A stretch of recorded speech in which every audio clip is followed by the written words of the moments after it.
Hello good afternoon दोस्तों। मेरा नाम है सुमेध राउत और आप सभी देख रहे हैं नागपुर प्रॉपर्टीज यूट्यूब चैनल।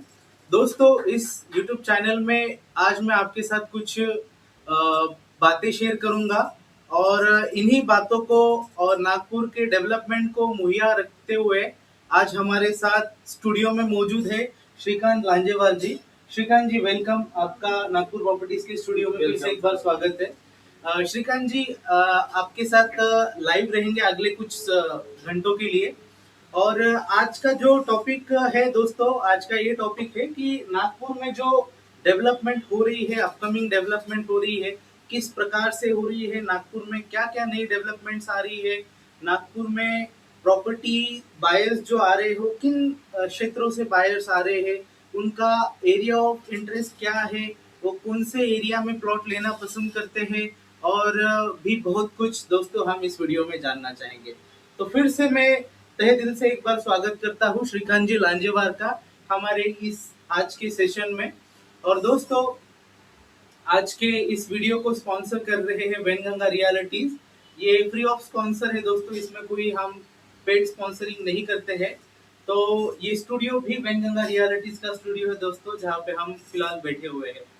तो श्रीकांत जी, आपका फिर से एक बार स्वागत। जैसे कि हम देख पा रहे हैं, नागपुर में बहुत से क्षेत्रों से लोग इन्वेस्टमेंट करना पसंद कर रहे हैं और साथ ही साथ नागपुर में बहुत सी डेवलपमेंट बढ़ रही है, अपकमिंग डेवलपमेंट आ रही है। जैसे कि आपको पता ही होगा कि नागपुर एक स्मार्ट सिटी की तरफ बढ़ रहा है और नागपुर में एक नया जोश दिख रहा है दोस्तों। यंगस्टर जो है वो ज्यादा नागपुर में प्लॉट्स की तरफ अट्रैक्ट हो रहे हैं। और सभी चीजों को मद्देनजर अगर रखते हैं तो एक बहुत ही बेहतरीन डेवलपमेंट नागपुर की तरफ बढ़ रहा है। तो श्रीकांत जी, कुछ पिछले कुछ दिनों से नागपुर में थोड़ा ज्यादा ही चहल पहल चल रहा है। जैसे कि आपको पता होगा, नागपुर बुटीबोरी से लेके जामठा तक फ्लाईओवर बनने जा रहा है। तो आप कुछ बताइए इसके बारे में। सर, नागपुर से जो बुटीबोरी जो फ्लाईओवर बन रहा है, ये अपने आप में बहुत बड़ा 6 लेन फ्लाईओवर बनने जा रहा है। तो इसका बेनिफिट आजू बाजू के जो सराउंडिंग में जो एरिया है, जैसे कि जामटा हो गया, अपना वर्धा रोड हो गया, आउटर रिंग रोड हो गया, इसका बेनिफिट आज देखा जाए तो आउटर रिंग रोड भी काफी बड़ा 6 लेन है। और मनीष नगर से मात्र अपना आउटर रिंग रोड का डिस्टेंस ज्यादा नहीं, 5 किलोमीटर। ये जैसे आप देख रहे आउटर रिंग रोड पे जो लोकेलिटी है, वेड़ारी हो गया, शंकरपुर हो गया, पांजरी हो गया, होटल बिल्डिंग के बैक साइड वाला एरिया काफी अच्छा इन्वेस्टमेंट के हिसाब से सर आने वाले दिनों में काफी अच्छा लोकेशन है। आज जैसे आप वर्धा रोड देख रहे, वर्धा रोड तो एक अपने आप में बड़ा ही रोड है।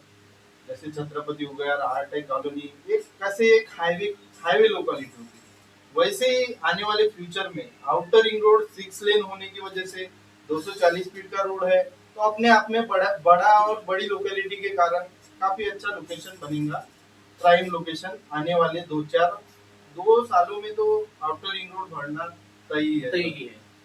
जैसे कि श्रीकांत लांजेवाल जी ने बहुत बेहतरीन बताया। और वो जो आपने बोले, जैसे बुट्टी बोरी 6 लेन अभी फ्लाईओवर जो बन रहा है, वो भी काफी प्राइम आने वाले दिनों में जामठा लोगों के लिए अभी जामठा लोकेशन का से आउटर में थोड़ा दूर लगता है, लेकिन आने वाले फ्यूचर में जामठा आपको ज्यादा अप्रिशिएशन देगा। वहाँ प्रॉपर्टी में इन्वेस्ट करना काफी रोमांचक आपको जैसे प्रॉफिटेबल आप सोचेंगे नहीं सर। अभी ज्यादा जामठा के रेट नहीं है, हायर रेट नहीं है।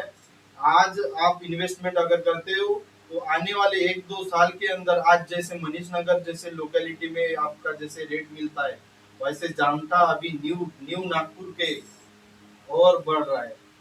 तो काफी अच्छा। बिल्कुल बिल्कुल सही कहा श्रीकांत जी आपने। तो कैसा है दोस्तों, अभी बहुत लोगों का डिमांड ये रहता है कि हमें निवेश करना है, बट हमें निवेश करने के लिए मनीष नगर, बैसा, बेलतोड़ी लोकेशन चाहिए। बट मैं सभी हमारे व्यूअर्स से यही बात कहना चाहता हूँ कि निवेश एक बहुत अच्छी प्रक्रिया है। आप प्रॉपर्टी में निवेश करते हैं तो प्रॉपर्टी में निवेश करना यानी एक आपका सपना पूरा करना दोस्तों, क्योंकि प्रॉपर्टी और घर आजकल मतलब हर एक का सबसे महत्वपूर्ण मुद्दा होता है ये। और जैसे हमें सबसे महत्वपूर्ण बातें होती है कि अन्न वस्त्र और निवारा, तो उनमें से एक होता है अपना घर। तो जैसे सर ने बताया कि आज जामठा के रेट्स कम है और आने वाले सालों में बहुत बेहतरीन एप्रिसिएशन मिलेगा। तो आज वो मौका है कि हम कम रेट से प्रॉपर्टी खरीदें। जैसे मनीष नगर में कुछ सालों पहले लोगों ने प्रॉपर्टी खरीदी थी। जिन लोगों ने 2000 में, 2006 में, 2010 में प्रॉपर्टी खरीदी थी, आज वो प्रॉपर्टी आसमान छू रही है। उस प्रॉपर्टी के रेट इतने हैं सर कि आज वो आसमान छू रही है। तो यही एक मुद्दा है कि आप कौन सी प्रॉपर्टी कब ले रहे हो, किस समय पे ले रहे हो और उस समय में आपको क्या फायदा होने वाला है उसका, ये भी बहुत महत्वपूर्ण होता है। तो ये भी जानकारी आपको बहुत अच्छी तरह से श्रीकांत जी ने बताई है। ये जानकारी आपको होनी चाहिए, क्योंकि क्या होता है ना, कुछ लोगों का ये होता है हमें इन्वेस्टमेंट करना है, बट वो ले लेते हैं 3000 की प्रॉपर्टी। और 3000 की प्रॉपर्टी जब लेते हैं तो 3000 की प्रॉपर्टी इन्वेस्टमेंट नहीं कहा जाता है। जब भी कोई 3000 के ऊपर की प्रॉपर्टी होती है तो उसे रेसिडेंशियल पर्पज यूज किया जाता है, वो प्रॉपर्टी इन्वेस्टमेंट पर्पज नहीं होती है। और उसी जगह आपने 3000 स्क्वायर फीट में 1000 या 2000 स्क्वायर फीट लेने से अच्छा आपने था 1500 रुपए के हिसाब से अगर प्रॉपर्टी 2000 फुट की खरीदे रहते, तो वही प्रॉपर्टी आपको आने वाले समय में 3000 की हुई रहती, साल से 2 साल के बीच में। ये अभी कुछ समय से प्रॉपर्टी निवेशकों का ये एक सोच मतलब एक फॉर्मूला बना हुआ है। वो यही प्लान करते हैं कि जो भी इन्वेस्टमेंट कर रहे हो कम से कम बजट में प्रॉपर्टी लेते हैं और आने वाले समय में उसका प्रॉफिट में बेच के वो हाई एप्रिसिएशन कमाते हैं। तो ये भी एक बहुत अच्छी चीज है श्रीकांत जी कि कम समय में हमें अच्छा एप्रिसिएशन लेना है। और इसका मतलब ये नहीं है मित्रों कि आप कोई भी अनसैंक्शन प्रॉपर्टी खरीदे और फिर आप कहे कि सर आपने तो बोला था कम बजट वाली प्रॉपर्टी खरीदना है। कम बजट वाली प्रॉपर्टी भी सैंक्शन प्रॉपर्टी मिलती है, वो प्रॉपर्टी भी एनएमआरडीए सैंक्शन मिलती है। होता है यही कि थोड़ी से आपको डिस्टेंस से आधा 1 किलोमीटर आगे जाना पड़ता है, बट वो भी प्रॉपर्टी सैंक्शन होती है। तो इससे क्या होता है, एनएमआरडीए प्रॉपर्टी हम खरीदते हैं तो उसका फायदा आपको फ्यूचर में होता है। और एनएमआरडीए प्रॉपर्टी बाकी आपको पता ही है उसमें क्या डेवलपमेंट होती है, कैसी होती अपने को तो आरएलई प्रॉपर्टी के तरफ ध्यान देना ध्यान चाहिए, देना चाहिए। विदाउट सैंक्शन प्रॉपर्टी की तरफ जाना ही नहीं है। क्या है, जो प्रॉपर सैंक्शन और डेवलपमेंट मिलता है उसमें कैसे एक लग्जरियस अपने को है, एमिनिटीज एमिनिटीज मिलती है। मिलती है। तो उसी के चलते अपने को विदाउट सैंक्शन प्रॉपर्टी की अभी तो फिलहाल तो अभी इस साल तो रजिस्ट्री ही नहीं लग रही है। नहीं बिल्कुल। तो कोई ही मतलब ही नहीं है सर उसमें घुसना या अपन इन्वेस्टमेंट करना। 1 साल 2 साल उसमें कितना समय लग सकता है कोई बता नहीं सकते। बिल्कुल सही और बात है। आज जामठा में कैसे लोकेलिटी काफी अच्छी है, बीसीएस स्टेडियम है, वृंदावन सिटी है, संजय सिटी 180 एकड़ में। तो ऐसे आजू बाजू कैसे लोकेलिटी अच्छी है। बिल्कुल ये सही।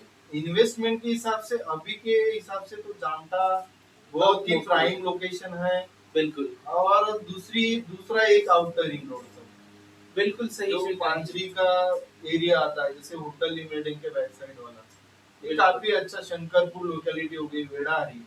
ये अभी के हालत में सबसे कम बजट में आपको वहाँ प्लॉट मिल रहे हैं। तो आपको जरूर हमें कांटेक्ट करना चाहिए। दोस्तों, प्रॉपर्टी में निवेश करना है, नागपुर सिटी में निवेश करना है, वर्धा रोड पे निवेश करना है। वर्धा रोड पे निवेश इसलिए करना है क्योंकि वर्धा रोड से लगा हुआ एयरपोर्ट है। वर्धा रोड से लगा हुआ वर्ल्ड का सबसे बड़ा प्रोजेक्ट है जिसे मिहान के नाम से जाना जाता है। वर्ल्ड में सबसे बड़ा प्रोजेक्ट नागपुर में स्थित है। महाराष्ट्र में नागपुर में इसलिए स्थित है क्योंकि नागपुर 0 माइल से जाना जाता है दोस्तों, वर्ल्ड का सेंटर।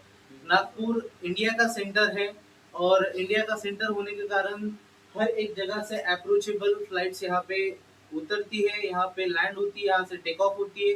और अगर हम मिहान का एरिया देखें तो मिहान का एरिया लगभग 4025 हेक्टर में फैला हुआ ये मिहान का एरिया है। और उसमें से 12,000 हेक्टर का ही, सॉरी, 1200 हेक्टर का अपना एयरपोर्ट के लिए लैंड दिया हुआ है। उसमें डोमेस्टिक और इंटरनेशनल रनवेज है, साथ ही साथ अभी कार्गो का भी रनवे का काम हो चुका है। मिहान में बहुत सारी डेवलपमेंट हो चुकी है दोस्तों। अगर आप अपकमिंग मिहान देखना चाहते हैं तो नागपुर में एक बार मिहान विजिट कीजिए। मिहान में एम्स आया हुआ है, मिहान में आईआईएम आया हुआ है, टीसीएस आया हुआ है, इन्फोसिस आया हुआ है, लुपिन आया हुआ है, टेक महिंद्रा आया हुआ है। ये सारी कंपनी जो मैं आपको बता रहा हूँ, इन सारी कंपनी ने काम चालू किया हुआ है दोस्तों। तो बस आज की वीडियो में इतना ही। मिलते हैं अगले वीडियो में अ, अगले नए शख्स के साथ, जो मिहान के बारे में, नागपुर के बारे में आपसे और डीप में जानकारी देंगे। तो तब तक के लिए धन्यवाद दोस्तों। आप सबका फिर से एक बार स्वागत।